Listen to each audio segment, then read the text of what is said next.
Estamos otra vez ya en el aire. ¿Me oyen? ¿Verdad? Perfecto. Seguimos entonces. Tenemos, déjame ver. Bien. Entonces teníamos lo que decíamos, la fuerza electromotriz, que se refiere a la diferencia entre los dos potenciales que hay. Perfectamente. Se llama también, se puede medir, se llama también voltaje o tensión. La diferencia entre los dos potenciales de un circuito, entre los dos puntos. Perfecto.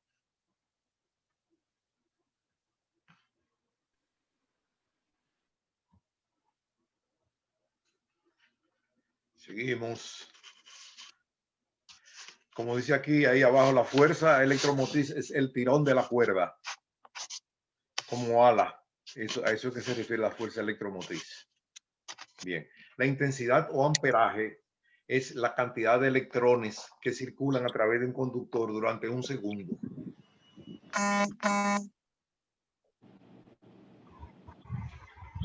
Eso es la intensidad o el amperaje, la cantidad de electrones que circulan a través de un conductor durante un segundo. Eso es la intensidad o el amperaje de una corriente.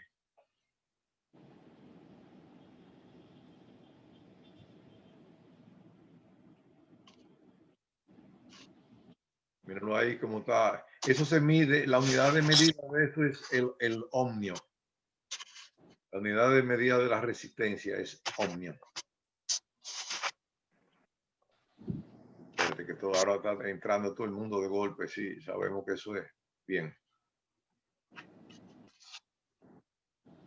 Resistencia es la oposición que ofrece un conductor al desplazamiento de electrones. Es decir, dependiendo de eso, la resistencia, vamos a ver, depende de dos cosas.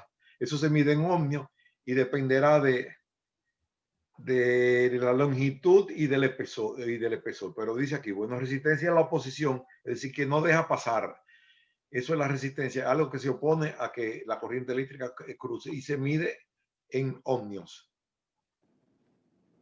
La resistencia, como dice, es directamente a la longitud, al largo, e inversamente al ancho, a la sección. Mientras más largo,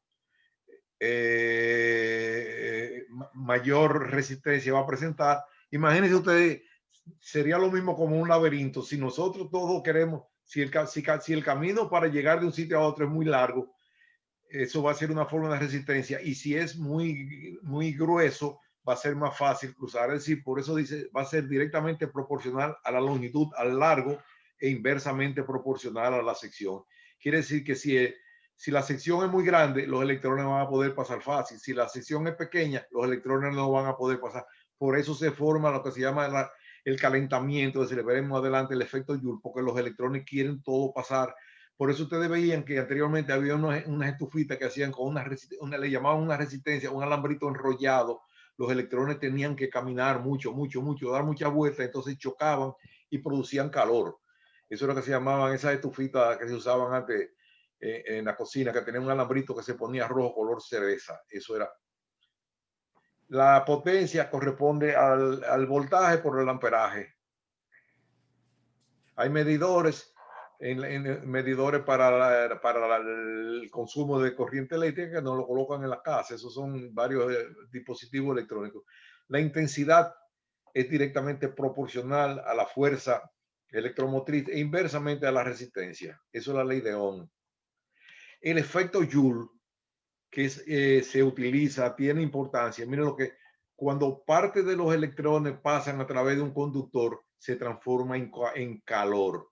Y en los rayos X, ustedes saben qué porcentaje se convierte en onda efectiva de rayo X, cuánto se disipa en forma menos de 1%. Exactamente, muy bien, perfectamente. Menos de un 1% es lo que se convierte en una onda efectiva. El resto se dispersa en forma de calor. Muy bien.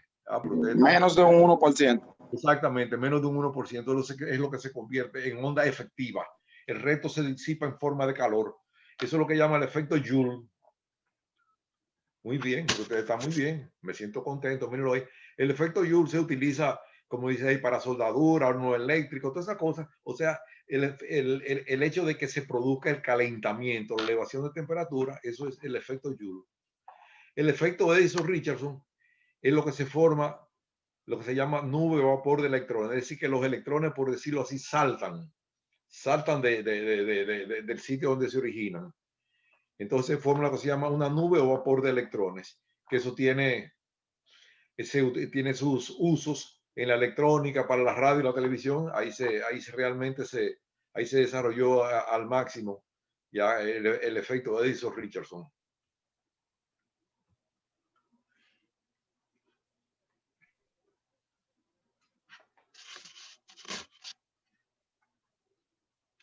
Mírenlo aquí, nube o vapor de electrones, cómo se nota, cómo se ven ahí los electrones cuando saltan, por decirlo así, cuando se saltan del conductor, del alambre. Aquí vamos a ver a grandes rasgos lo que es el aparato de radiográfico y las partes eléctricas que lo integran. Tiene transformadores. Estamos grabando, yo creo que sí. Sí, estamos grabando, sí. Transformadores, que son dispositivos con los cuales se modifica la corriente eléctrica. Tanto el voltaje como el amperaje, esos son los transformadores. Después tiene, ¿qué otra cosa más?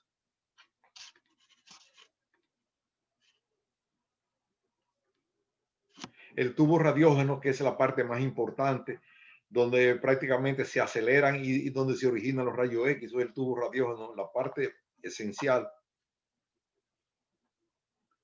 Los transformadores lo puede haber de alta y de baja, dependiendo de si la bobina primaria es más larga o la secundaria. Esos son detalles ya que nosotros no tenemos que manejarlo con tanta dedicación, pero bueno, es bueno no saber que existen ese tipo de cosas. Miren aquí, esto fue un invento después que se hizo lo que se llama el ánodo giratorio, para evitar que se calentara en un solo punto, porque cuando los electrones chocaban, si lo hacían en un solo punto, se calentaba mucho. Entonces se inventaron el ánodo giratorio, que es algo así como diríamos con un protector de pantalla, un protector del ánodo, porque daba vueltas y así no recibía la radiación en un solo punto. Mírenlo aquí. Aquí tenemos otra vez la misma descripción del tubo radiógeno. El filamento de tungsteno siempre es un elemento común. ¿Por qué se escogió el tungsteno para usar el filamento del tubo radiógeno? ¿Por qué? Pues tu alto nivel de Su fusión. capacidad de fusión, doctor, ¿no es? De resistir a 2 temperaturas. La temperatura Por su grado de su capacidad de fusión, ¿no es, doctor? La temperatura de fusión, que está cercana a los 2000 grados, entonces aguanta mucho, tú sabes, resiste mucho por decirlo así, el calor. Por eso se cogió el tungsteno, porque el punto de fusión está cercano a los 2000 grados centígrados, que cualquier otro metal no lo resistiría, habría que cambiarlo a cada momento. Tú sabes, entonces se cogió el tungsteno, viene del cátodo, acelerado, chocó en el ánodo, se inventaron el ánodo giratorio ahí para que no se calentara en un solo punto. Miren lo que deja ver, mirenlo ahí, el ánodo giratorio, esa cosa como da vuelta ahí. Entonces cuando recibe los electrones, el ánodo giratorio no se calienta en un solo punto, y entonces de ahí son lanzados hacia el exterior, hacia la ventana de emisión. Aquí está descrito el aparato de rayo X. Claro, este es un aparato, un esquema ya un aparato antiguo, por decirlo así, donde anteriormente había que controlar el kilovoltaje, el miliamperaje, todo eso, el tiempo. Eso se hacía entre cosas. Mire, déjame ver, el 10 se controlaba el tiempo aquí. En el 6 se controlaba el voltaje, y en el 11 se controlaba el amperaje. Actualmente ya los equipos, todos en un solo botón, desde que tú seleccionas la pieza que vas a radiografiar, el área que vas a radiografiar, el aparato automáticamente calibra tiempo, kilovoltaje y miliamperaje. Ya no es necesario, ya el operador no tiene que hacer esos cálculos. Anteriormente sí, de acuerdo a la región había que pensarlo, pero ya no, ya el aparato lo hace solito. No, doctor, porque el aparato tiene un transformador que transforma la corriente, la reduce de 110 o 220 a 3 o 5 voltios. O sea, de 2 a 3 voltios la reduce. Exactamente, dice el libro de 3 a 5 voltios. Exactamente, pero también la ventaja que el aparato te calibra el tiempo, que anteriormente había que calcular el tiempo en milisegundos, tú sabes. Ya no, ya eso inmediatamente tú seleccionas el diente, el aparato te lo hace todo. Tiempo, kilovoltaje y miliamperaje. Eso funciona más o menos 75 kilovoltios y 10 miliamperes, pero ya eso no es necesario ni siquiera uno pensarlo, porque el aparato piensa por uno. En ese sentido, es una gran ventaja la digitalización. Miren aquí, los electrones, ya son las 8. Si ustedes quieren Doctor, una seguir, pregunta. seguimos ahí o lo dejamos ahí ya para que ustedes puedan tomar el examen. Recuerden, de 8 a 10, pero tienen 10 minutos para tomarlo. Después, una vez que inicien, ya tienen que seguir. Miren bien la pregunta. Son preguntas que ustedes la van a saber todo. Es simplemente para empezar a probar la plataforma, a ver cómo camina, cómo nos desenvolvemos todo, cómo se ven los resultados. Ustedes me entienden. O sea, si quieren paramos aquí o seguimos. Como ya son las 8, ¿qué dicen?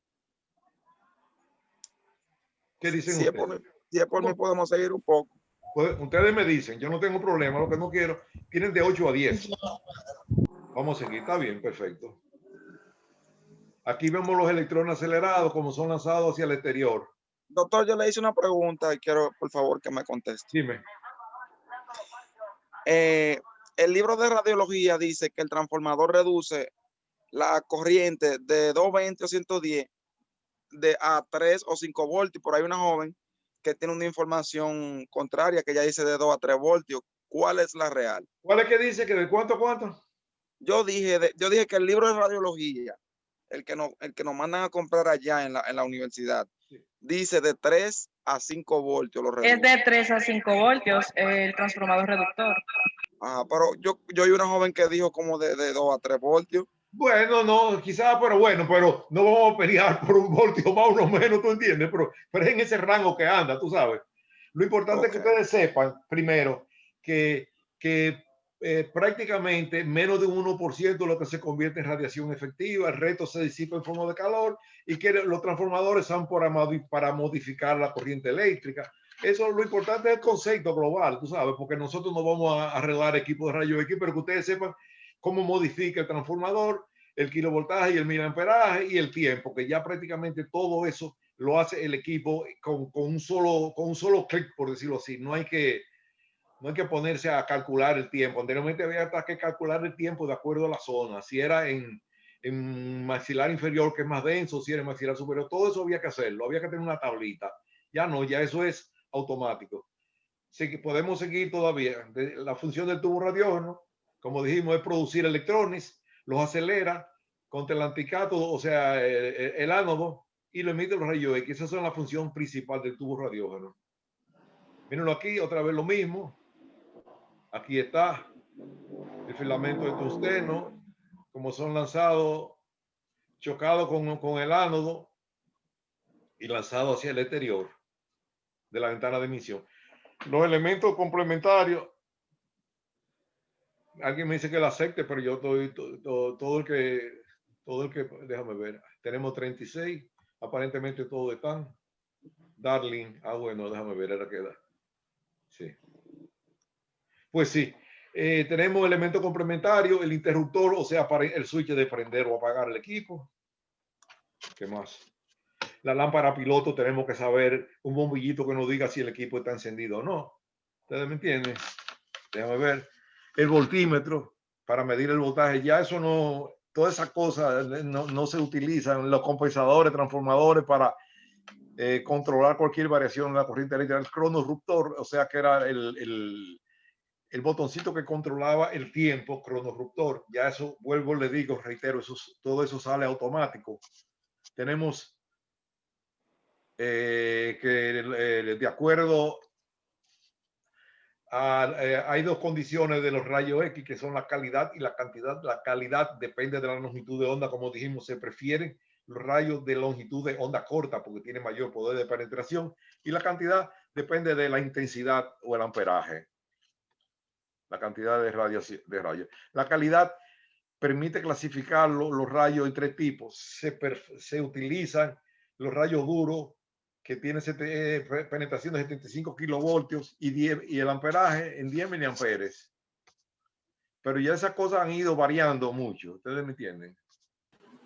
Déjame ver qué tenemos por aquí. Bueno, acción nociva de los rayos X a nivel celular, que convierte el agua en peróxido de hidrógeno. Es decir, el agua la convierte en agua oxigenada que resulta tóxica para la célula y produce recombinaciones anormales del ADN. O sea que eso va a tener trastornos, va a tener consecuencias en la herencia. Eso a nivel de las células. A nivel de las células, esas dos cosas. Conversión del agua intracelular en agua oxigenada. Recuérdense que hay un ion que se libera cuando los electrones saltan, se ioniza y ahí tenemos combinaciones anormales a nivel del ADN que va a producir trastorno en la herencia. Por eso es importante después las medidas de precaución que se toman con relación a las niñas, a las madres, a las mujeres embarazadas y a los niños. Eso lo vimos después a nivel de los tejidos, las 3H, la hipoxia, hipocelularidad e hipovascularidad, que son las que van a producir cambios ya a nivel tisular, que esa es una de las modificaciones que ocurren con los tratamientos de radioterapia. Eso es radiación. Origen de la radiación. Ustedes me dicen si seguimos, ya son las 8 o prefieren ya entrar al examen. ¿Qué me dicen? Hablen, compañeros. Vamos a entrar, doctor. Podemos dejarlo ahí ya. Perfecto, lo dejamos ahí. Entonces entren al examen, que le vaya bien, no se asusten, piensen bien cada preguntita y tranquilos. Nos vemos entonces el próximo lunes. Después vamos a ver si ponemos un trabajito sobre principios radioópticos. Lo recuerdan que lo pasamos en la clase pasada, a ver el principio radioóptico y su importancia en la radiografía, los principios radioópticos. Ya ustedes saben. Vamos a dejarlo aquí entonces, ya ustedes saben. Buen día y buena suerte a todos. Gracias, doctor. Ya ustedes saben, lo quiero mucho y que le vaya bien. Yo estoy seguro que le va a ir muy bien a todos. Está bien. Gracias, doctor. Perfecto, bien. Bien.